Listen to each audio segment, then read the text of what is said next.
think all over the world, as AI develops, it will Uh-huh. um, it'll threaten certain parts of the job market out there. I think my view is that it will cut down on certain jobs dramatically, particularly as this thing gets more powerful and more integrated into our society.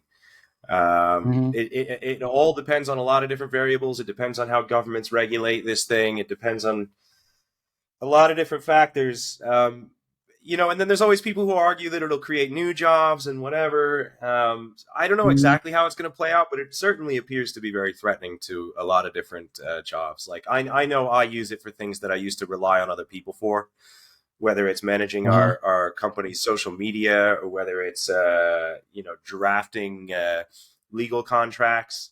You've always got to review this stuff and you got to treat it like an intern or whatever, and give it a human sanity check. But it just does things really quickly that people used to get paid for. Even just in ChatGPT's case.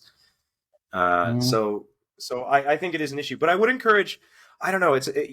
I would encourage people to use it. Right. There's also this opportunity now to get more done in less Yeah. time, and then either with your free time you can continue to do more or take some time off in this temporary period where people still expect results on a human time frame.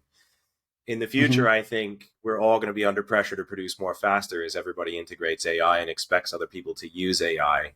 Whereas now we've got this great little narrow window of time where people expect you to do things as a human, but you can turn around and use ChatGPT and get it done in an hour. Hmm. So there's an opportunity here for a lot of people who want to be ambitious or just have a better Yeah. work life balance. So Hmm. I encourage everybody to check it out and to understand it. And even if you don't believe in it or want to see it in society, it's good to know your enemy. But Hmm. I do think it will undermine jobs. We've got huge unemployment in our region, and I think this might not help. Okay. Um, yeah, Uh-huh. it's a complicated question. I can't predict the future, but I do have concerns about Yeah. how it'll impact the job market, and I think we need to be. There was a great universal basic income test actually that just happened in Kenya. And I think Hmm. that's something that we need to be looking at more globally as a society as technology automates a lot of jobs away. How are we going to eat if Okay. there are no jobs? Hmm. Something we have to think about before it all falls apart in a raging fire. I